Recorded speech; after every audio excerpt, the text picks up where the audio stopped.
തിരുവനന്തപുരം പാലോട് നവവധുവിനെ ഭർതൃഗൃഹത്തിൽ തൂങ്ങി മരിച്ച നിലയിൽ കണ്ടെത്തിയ സംഭവത്തിൽ ദുരൂഹത ആരോപിച്ച് ഇന്ദുജയുടെ കുടുംബം.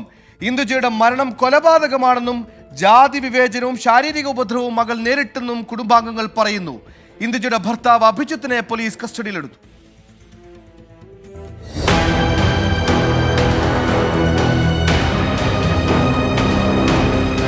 കഴിഞ്ഞ ദിവസമാണ് പാലോട് ഇടിഞ്ഞാർ സ്വദേശിനി ഇന്ദുജയെ ഭർതൃഗൃഹത്തിൽ തൂങ്ങി മരിച്ച നിലയിൽ കണ്ടെത്തിയത്.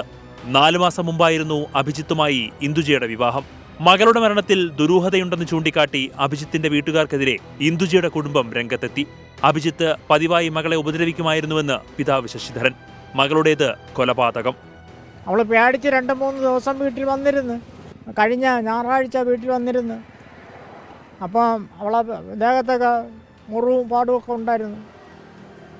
എൻ്റെ മോളെ കൊന്നളഞ്ഞവൻ ഗാർഹിക പീഡനം അവൻ കൊണ്ടുപോയതിന് ശേഷം ഉണ്ടായിരുന്നു. ഇന്ദുജ ജാതി വിവേചനം നേരിട്ടെന്നും കുടുംബത്തിന്റെ ആരോപണം. നമ്മൾ ആദിവാസി കാണിക്കാ സമുദായത്തിൽപ്പെട്ടവരാണ്. അവരെ വീട്ടിലോട്ട് നമ്മൾ താഴ്ന്ന ജാതിക്കാരെന്നും പറഞ്ഞുകൊണ്ട് അവരെ വീട്ടിൽ ചെല്ലാൻ പാടില്ലെന്നും പറഞ്ഞുകൊണ്ട് ഈ യവനും അവൻ്റെ അമ്മയും കൂടെ വിളിച്ചു പറഞ്ഞ് ആദിവാസിയിലുള്ള ഒരുത്തന്മാരും നല്ല ഭാഷയിലാണ് പറഞ്ഞത്. ഒരുത്തന്മാരും എൻ്റെ വീട്ടിൻ്റെ കാമ്പൗണ്ടിൽ കയറിപ്പോകില്ലെന്ന് പറഞ്ഞു. എന്നാൽ ആരോപണം അഭിജിത്തിന്റെ മാതാവ് തള്ളി. അവന് അച്ഛനും അമ്മയായിട്ട് എന്തോ വിഷയമുണ്ടെന്ന് പറയുന്നു. ഈ വീട്ടിൽ എന്തായാലും വിഷയങ്ങളൊന്നുമില്ല. ഇല്ല, തീർച്ചയായിട്ടും. അല്ലെങ്കിൽ ഞാൻ കല്യാണം നടത്തി ഇവിടെ കൊണ്ടുവരില്ലല്ലോ. എൻ്റെ ഭാഗത്ത് 101% തെറ്റില്ല എന്ന് എനിക്ക് ഉറപ്പുണ്ട്. അതുകൊണ്ട് തന്നെയാണ് ഞാൻ ഇത്ര ഇതായിട്ട് നിൽക്കുന്നത്. എനിക്കറിയാം ഇതിൽ എൻ്റെ ഭാഗത്ത് തെറ്റില്ല എന്നുള്ളത്. നെടുമങ്ങാട് താലൂക്ക് ആശുപത്രിയിൽ നടത്തിയ ഇൻക്വസ്റ്റിൽ ഇന്ദുജയുടെ ശരീരത്തിൽ അടിയേറ്റ പാടുകൾ കണ്ടെത്തി.